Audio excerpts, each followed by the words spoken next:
Hey, watch your step, Rick. It's so heavy. Oh, poor baby. This is nothing but a big sand dune with trees. Spooky. Whose idea was this anyway? You were in on this date, weren't you? How much longer do we have to walk? You don't mind a little walk with death, do you, Freddy? When you got a cooler full of goodies, we'll all be nice and warm when we get there.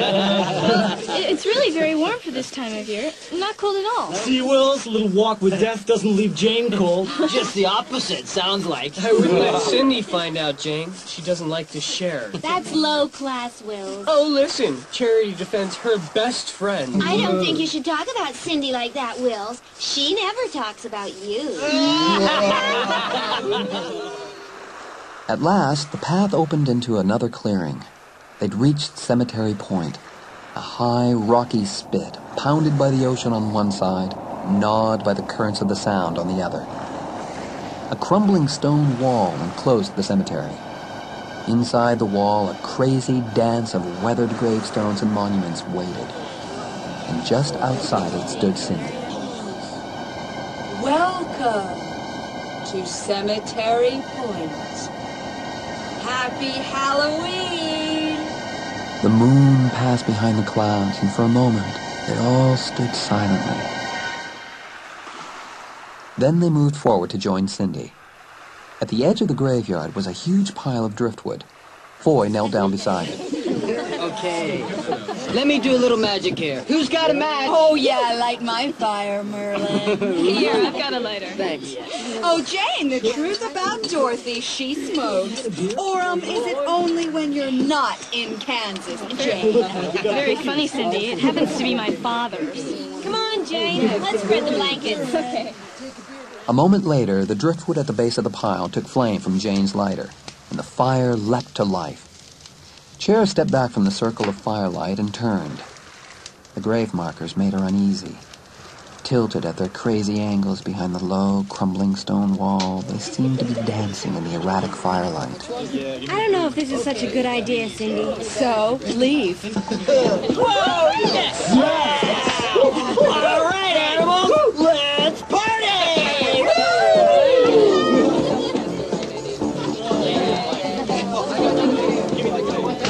Hey, come on, Dave. Dance with me. Hey, I like this place. Yeah, that's cute, Wills. Wouldn't it be funny if something howled back? Dance chair? Sure.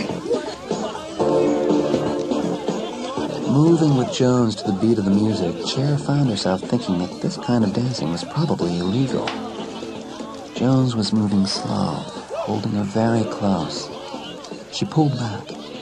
They had danced to the edge of the circle of light, and she turned impulsively toward a gap in the crumbling wall. Smiling, Jones followed her into the graveyard among the shadowy stones. It's weird, this place. It's a graveyard. Yeah. Hey, look at this stone. Believe taken by the sea, may God have mercy on his soul. Sounds like there was some doubt about the mercy part. Maybe the drowning, too. Well, he's buried in the graveyard. You can't get buried in a graveyard if the church says it's not okay. You mean like suicides? Right. That's still true, isn't it?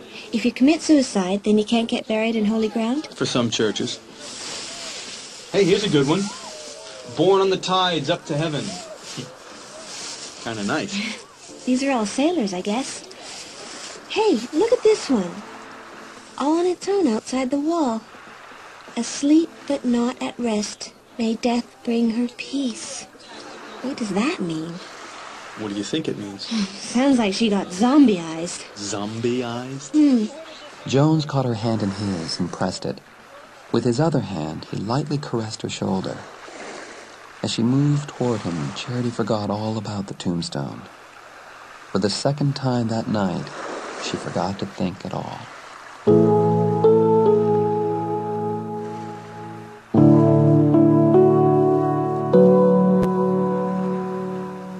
Time passed and the music cranked on. Everyone kept drinking, dancing, and partying, and their shadows leapt and twisted and merged with the other shadows beyond the fire. Rick was leaning on the low wall, drinking a beer and looking on. Jane glanced at him as she sat down on a blanket, while Foy wandered over to the CD player. Seeing Jane alone, Dade left Cindy digging through the cooler and walked over to squat down beside her. So, are we having fun yet? Yeah. So why aren't you dancing? Jane didn't answer for a moment. Together, they watched the figures gyrating in the firelight. Then Jane's eyes strayed back to the cooler. Wills had come up to Cindy and was saying something to her. Cindy was looking up at Wills, a little smile on her face. Dade followed Jane's gaze. Brave man. Doesn't it bother you? What?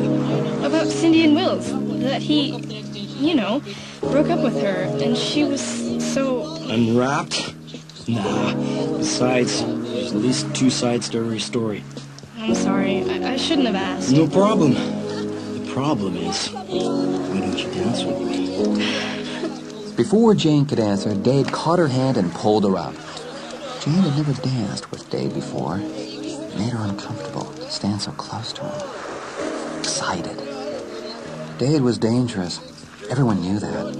There were rumors of drink and fights and marathon parties. But no one knew for certain. She liked that. Suddenly, she turned to find Cindy beside her, arms crossed, eyes blazing. Well, well, look at little Dorothy dancing with death. Aren't you a brave little girl? For a moment, Jane was almost afraid. Then Dade swung her away from Cindy, away from looks that could kill. Cindy threw back her head and laughed. Then she turned and walked over to Rick. Imperiously, she grabbed Rick's hand and swept into the graveyard toward a low marble crypt.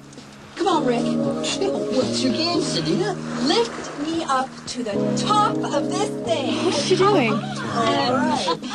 As Chair and Jones wandered back into the firelight, Rick lifted Cindy up to the top of the crypt. Then he scrambled up beside her. Cindy pulled him to her and began to sway to the music.